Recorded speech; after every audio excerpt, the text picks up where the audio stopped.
A Panzer III is 400 meters away, just under 440 yards. The gun hasn't fired yet. You're the loader. Sand in your teeth, sun already burning at 35 degrees Celsius, 95 Fahrenheit. And it's not yet 0700 hours. Your hands are on the shell. Your eyes are on the tank. You can hear its engine. You can see the turret moving. It's looking for you. The order, passed down the gun line before dawn, was 4 words.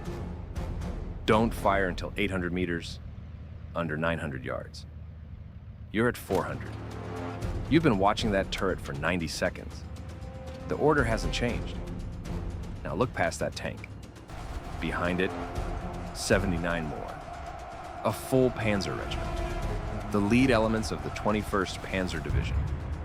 The same formation that had been chewing through British positions for 10 straight days. They haven't stopped for anything. Behind you, 39 men. 3 other guns, no reinforcements, no air cover, no armor. The entire British 8th Army retreating through the desert at your back. The order still hasn't changed. Hold. What happened at the Knightsbridge Box on June 6th, 1942 is one of the most extraordinary things I have ever researched.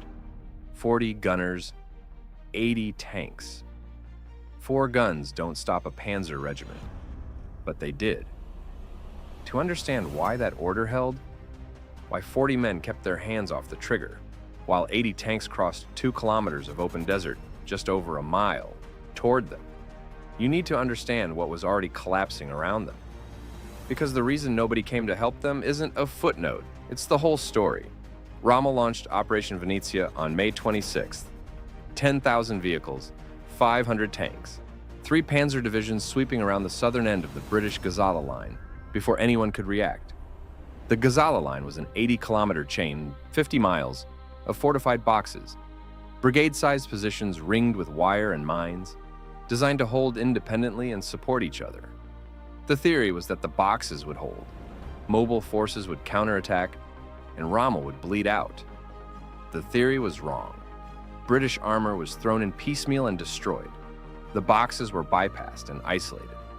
By June 5th, 10 days into the offensive, the Gazala Line was finished.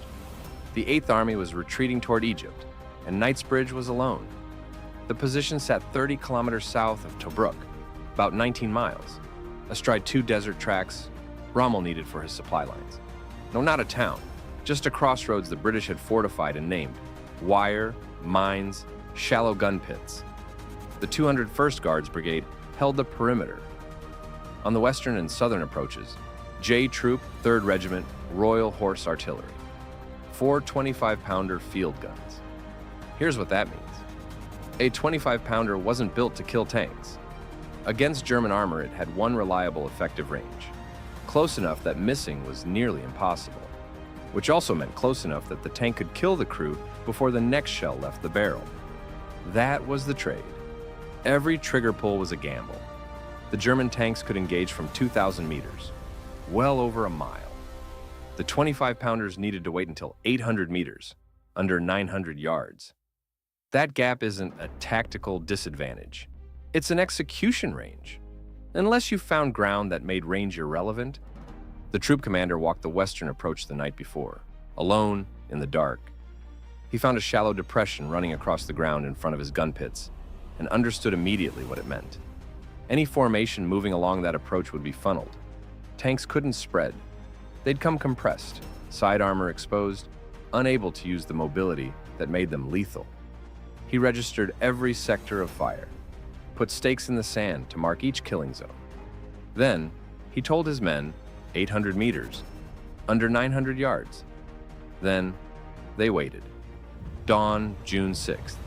Temperature past 35 degrees Celsius, 95 Fahrenheit, and climbing.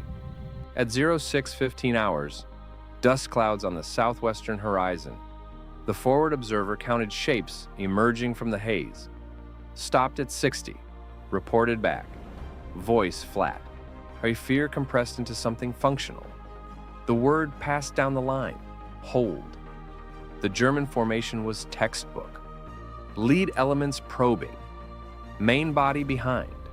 Professional. Practiced. These crews had rolled over British positions for 2 years.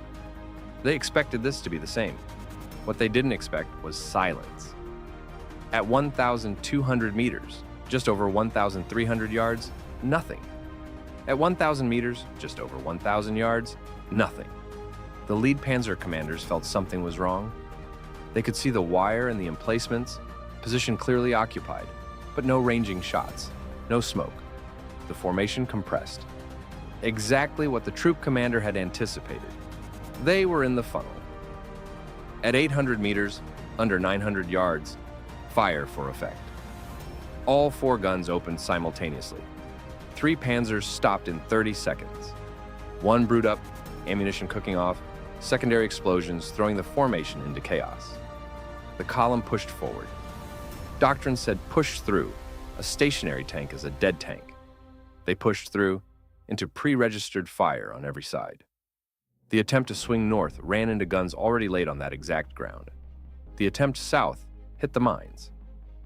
By 0800 hours, 11 panzers were burning.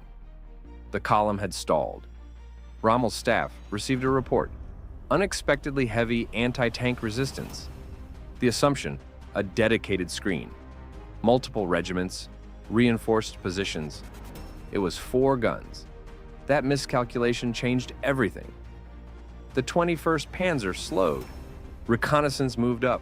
The forced delay pushed Rommel's primary thrust axis northward, adding kilometers to supply runs already at critical extension. Fuel burned sitting still. Time lost that couldn't be recovered. 4 guns had bent the entire German operational plan. If you're thinking, hey, why did nobody tell me this story? That's exactly what this channel's for. Subscribe. Now, 3 guns left, still firing.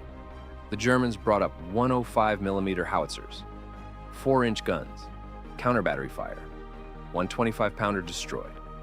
Crew gone. 3 guns kept firing.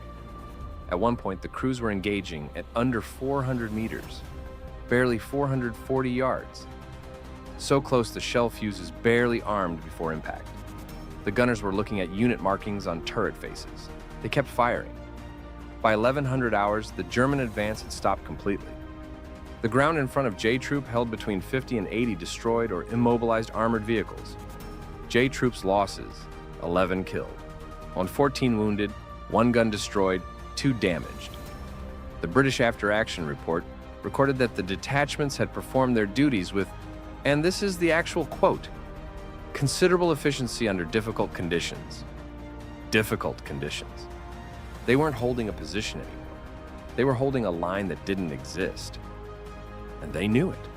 11 men died within meters of guns they refused to leave. I think they deserved more than that sentence. I think they deserved exactly this. Someone stopping and saying their names mattered, even when history didn't record all of them. Now here's the part that sits uncomfortably alongside everything you've just heard. It didn't save the campaign. Rommel went around Knightsbridge. By June 11th, the Gazala Line had collapsed entirely. On June 21st, Tobruk fell. The 35,000 troops surrendered in a single afternoon. The largest British capitulation since Singapore.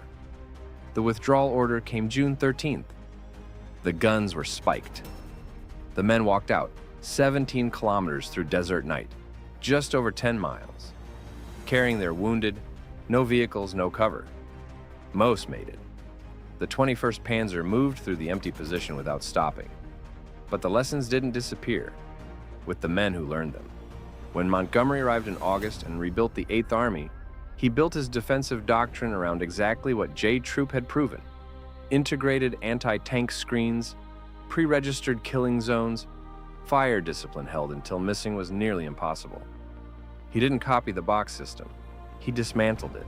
Now what he took from Knightsbridge was the killing ground design and applied it across an entire army, with the mutual support the boxes never had.